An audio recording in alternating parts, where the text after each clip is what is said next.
All right, I hope you have your seatbelts on because we're going to go for a ride. In this section, we're going to open up our code editor and explore our newly created project. So I'm going to start up my code editor and I'm going to use Sublime Text. Now, you, of course, can use absolutely any code editor that you want inside of this course. I'm really not watching, so feel free to use Atom or Visual Studio Code or Eclipse or whatever it is that you want. I don't even have to know. Now, I wouldn't say that any editor is better than another for working on React projects. That's why code exists, right? Now, in addition to this course, we're not going to ever depend upon, some editor-specific features, right, in order to get through. So again, just feel free to use absolutely any editor you want. In fact, you can use multi-editors simultaneously.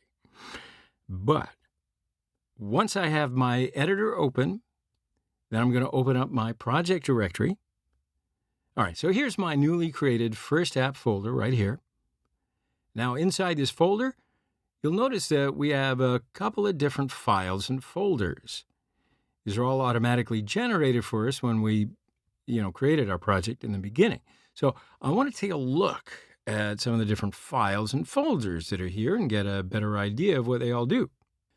So let's go over a couple of things quickly. First off, here you'll notice that the SRC directory, SRC stands for source. Now, if you open up that folder inside of your code editor, you'll see that there's already a couple of different files inside of here. Now, again, these are all automatically generated by the Create React app. Over time, we're going to add a lot more code to the SRC directory. But in general, we're usually going to delete these automatically generated files inside of here. So basically, you can understand how to set up a React project from absolute zero or from scratch.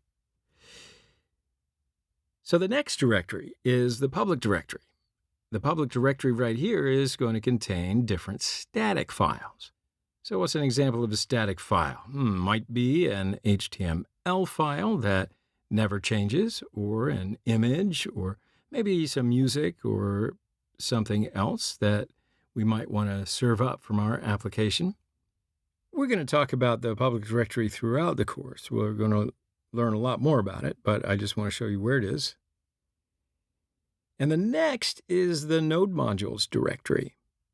Node Modules contains all of the different dependencies that we have installed into our project. So this consists of all dependencies that you just saw at your terminal a moment ago. Every one of these different folders inside of here represents a different dependency.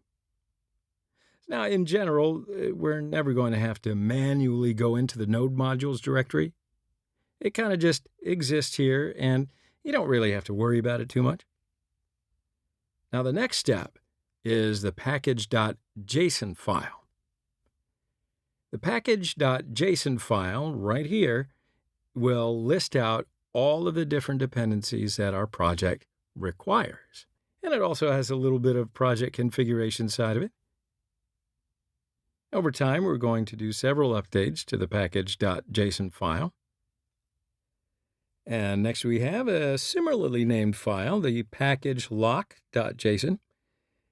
Now, that's the name that I see. You might see a different name in your text editor, but it's a little different name in my text editor, as you can see right here, yarn.lock. It's absolutely fine. Don't worry, nothing to see here. Okay, I'll tell you, to be honest, because I had installed the Yarn Package Manager, which is an alternative to NPM on my computer, and that's why we're seeing different file names. Now, I'm going to recommend to you to use it on your own project because it is going to be faster than NPM, but right now, we don't need to use that package. We're just going to use NPM, okay? Now, this file records the exact version of all dependencies that we installed into our project. So if you scroll down, you'll see that there are a tremendous number of records that we've already installed into our project. And then we come to the README file. So the README file has some directions in it, tells you how to run this Create React app project. So if you want to, you could definitely take a look at it, see what's inside of here. But in general, I'm going to tell you everything that you need to know.